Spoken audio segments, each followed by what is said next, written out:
আর এবার দেখুন বিএলআরও অফিসে ঘুঘুর বাসা, টাকা ফেললেই কাজ। এবার অভিযোগ উঠছে উত্তর 24 পরগনার বাদুড়িয়ায়। বিএলআর সাহেবকে ফোন করি যে স্যার আমি একটা জমি কিনেছি, একটু রেকর্ডের ব্যাপার আছে। তা উনি বললেন যে এই মুহূর্তে করা সম্ভব না, 7 থেকে 10 দিন লাগতে পারে। না, আমি এইভাবে কোনো কাজ করি না, আপনি 5 নম্বর ঘরে গিয়ে কথা বলুন। 5 নম্বর ঘরে গিয়ে আমি দেখি 3,500 টাকা দিতে হবে, দিলে আমার রেকর্ডটা আজকেই বেরোবে। বিএলআরও অফিসে টাকা না দিলে নাকি কাজ হয় না, এমন অভিযোগ নানা সময় শোনা গিয়েছে। এবার এই অভিযোগ উত্তর 24 পরগনার বাদুড়িয়ার বাসিন্দা বিশ্বজিৎ পাল। জমির রেকর্ড তৈরির জন্য সোমবার তিনি বিএলআরও অফিসে আবেদন জানান। তার দাবি, বিএলআরও তাকে বলেন এখনই হবে না, 7 দিন সময় লাগবে। বলছি স্যার, একটু করে যদি আমার বলতেন যে কদিন লাগতে পারে আমার রেকর্ডটা। নোটিশটা যেদিন হবে, হিয়ারিং ডেটটা যেদিন তুমি পাবে সেদিনই হয়ে যাবে, 7 দিন লাগবে। অভিযোগকারীর দাবি, বুধবার ফের তিনি বিএলআরওকে ফোন করে জমির রেকর্ডের জন্য আবেদন জানান। তখন অফিসের 5 নম্বর ঘরে যোগাযোগ করতে বলেন বিএলআরও। 7 দিন লাগবে। 7 দিনের আগে কোনো কিছু করার লাইন নেই, তাই তো? না না, 5 নম্বর স্যারের সাথে কথা বলো, আবেদন করে দেন। অভিযোগকারীর দাবি, বুধবারই তিনি বিএলআরও অফিসের 5 নম্বর ঘরে যান। এই 5 নম্বর ঘরেই জমির রেকর্ড তৈরির কাজ হয়। বিশ্বজিৎ পালের দাবি, তাড়াতাড়ি নথি পেতে 3,500 টাকা চান বিএলআরও অফিসের এক কর্মী। সেই মতো তিনি নগদ 3,500 টাকা দেন। টাকা দেওয়ার 1.5 ঘন্টার মধ্যে তিনি জমির নথি পেয়ে যান।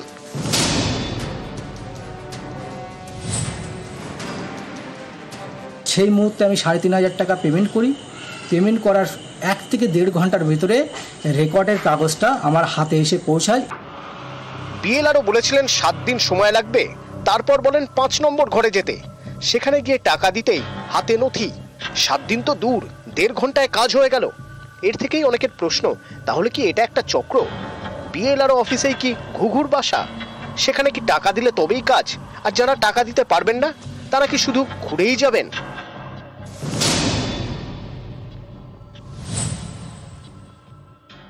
মাঝখান থেকে কোথা থেকে টাকা নিয়ে নিচ্ছে।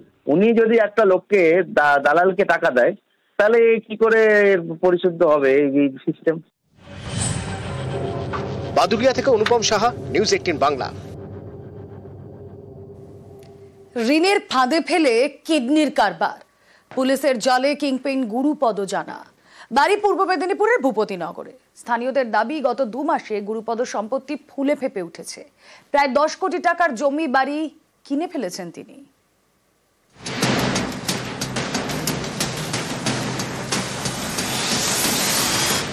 কোথাও বাড়ি, কোথাও জমি। স্থানীয়দের দাবি, মাত্র কয়েক মাসে গুরুপদ জানার ভোল বদলে গিয়েছে। সম্পত্তি ফুলে ফেপে উঠেছে। কিডনি পাচারের অভিযোগে এই গুরুপদকে বুধবার গ্রেফতার করে পুলিশ।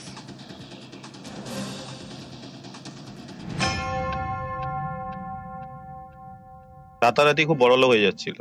রিসেন্ট যেটা শুনেছিলাম, প্রায় 1-1.5 কোটি টাকা দিয়ে একটা জায়গা কিনেছে। তারপরে অন্যান্য বিভিন্ন জায়গাও কিনছিল পরপর। তো আমাদের একটা সাধারণ মানুষ হিসাবে একটা সন্দেহ হওয়া উচিত বা হচ্ছিল যে এতগুলো জায়গা কিছু করে না, এত কোটি কোটি টাকা কোথা থেকে আসছে। পূর্ব মেদিনীপুরের ভূপতিনগর থানা, এখানকার মানিকজোড় গ্রামের বাসিন্দা গুরুপদ জানা। বাড়িতে স্ত্রী, 2 সন্তান আর মা। কি করছে না করছে বাবা, আমি কি সামনে চোখে কি দেখছি? ও তো কিডনি পাচার চক্রে নাকি অ্যারেস্ট হয়েছে। এবার ওই দোষ করে, তাহলে কি অ্যারেস্ট করা উচিত? কি করবো বাবা? পুলিশের সন্দেহ, গুরুপদ জানাই কিডনি পাচার চক্রের কিংপিন। তদন্তে পুলিশ জানতে পেরেছে, উত্তর 24 পরগনার অশোকনগর হাবড়ায় ঘোরে গুরুপদর এজেন্টরা। গরিব লোকজনদের ঋণের টোপ দেয়। চড়া সুদে ঋণ, কয়েক মাস সুদের টাকা নিত। তারপর ঋণ শোধের চাপ দিয়ে কিডনি বিক্রির টোপ। কিডনি বিক্রিতে রাজি হলেই কলকাতার নার্সিংহোমে অপারেশন, যেমন হয়েছিল অশোকনগরের যুবকের। গত বছরের মাঝামাঝি অশোকনগরের যুবক 60,000 টাকা ধার নেন। শীতল ঘোষ নামে এক ব্যক্তির থেকে ধার নেন এই টাকা। রোজ 600 টাকা করে তিনি ফেরত দিতেন। যুবকের দাবি, এভাবে কয়েক মাসে 1,30,000 টাকা শোধ করেন। তারপরেও তাকে বলা হয় 60,000 টাকা বাকি। শেষমেশ যুবকের স্ত্রী কিডনি বিক্রি করে টাকা দেন, তারপরেও তারা রেহাই পাননি। তাদের থেকে আরও টাকা চাওয়া হয়। এরপরই থানায় অভিযোগ করে ওই দম্পতি, যার ভিত্তিতে গ্রেফতার করা হয় কিডনি পাচার চক্রের এজেন্ট শীতল ঘোষকে। তাকে জেরা করেই গুরুপদ জানাকেও গ্রেফতার করেছে পুলিশ, জালে তার 2 এজেন্টও। নিউজ 18 বাংলা। শিলিগুড়ি সাফারি পার্কে নয়া অতিথি। সাফারি পার্কে রয়্যাল বেঙ্গল টাইগারের পর এবার সিংহ শাবক। গত বছর ফেব্রুয়ারিতে ত্রিপুরা থেকে জোড়া সিংহ দম্পতিকে আনা হয় শিলিগুড়ি সাফারি পার্কে। 2 শাবকের জন্ম দেয় সুরজ ও তনয়া, কিন্তু মৃত্যু হয় এক সিংহ শাবকে। সাফারি পার্ক কর্তৃপক্ষের নজরদারিতে রাখা হয় অপর সিংহ শাবককে। এখনো নাম ঠিক হয়নি এই সিংহ শাবকে। আসানসোলে নেতা গ্রেফতার, পুলিশের কাজে বাধা দেওয়ার অভিযোগ। গ্রেফতার প্রাক্তন কাউন্সিলর আখতার হোসেন। কুলটির মাঝদিয়া পার্কে মেলার আয়োজন, নাগরদোলা লাগানো ঘিরে পুলিশের সঙ্গে বচসা। এরপরই আখতারকে গ্রেফতার পুলিশের। নেতা গ্রেফতারের প্রতিবাদে থানার সামনে বিক্ষোভ। आखिर यह पुलिस उठाया क्यों वहां से अख्तर हुसैन को? आरोप किसके ऊपर है? आरोप कैसे? प्रशासन मतलब काम करेगा, दोनों तरफ से करेगा ना सर। प्रशासन एक तरफ नहीं करेगा ना, प्रशासन सबके लिए है। अरेस्ट करने का कोई रीजन बताइए। आप मांग क्या है आप लोगों? हम लोग मांग यही है सर, मेला वहाँ पे लगता है, अख्तर हुसैन को यहाँ पर रिहा कीजिए।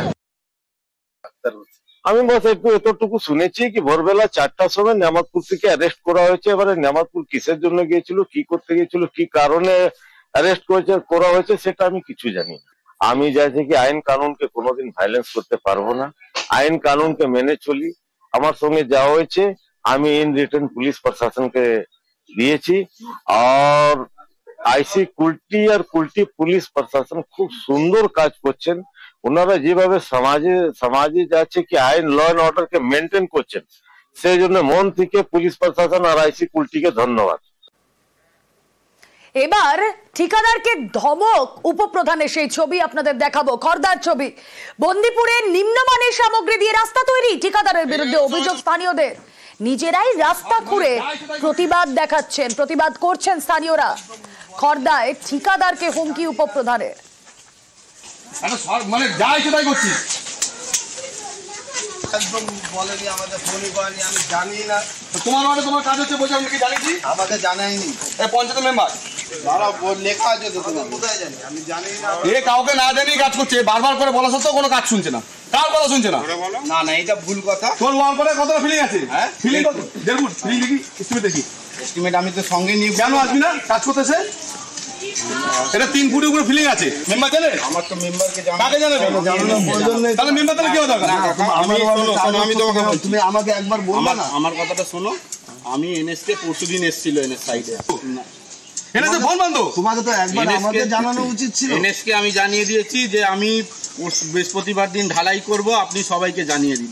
আমাকে জানাই, সেটা আমার ভুল তো না। তোমার তো জিজ্ঞাসা করো। আমি প্রথম দিন বলেছি দেখো তুমি কাজ করছো, তোমাকে কেউ ডিস্টার্ব করবে না, তুমি কাজটা ভালো বলতো ডিস্টার্ব করি। 3 গাড়ি রাবিশ ফেলেছি, ঠিক আছে? প্রত্যেকদিন এখান দিয়ে গাড়িতে রাবিশ গেছে। না না, তোমার এইসব কি করছে? মেম্বার দাঁড়িয়ে আছে, সেখানে কাজ হচ্ছে, সেও জানে না। ঢালাই হচ্ছে, তাকে জানায়নি। আমি আমার বাড়ির সামনেই, মানে 10 মিটার আমার বাড়ি।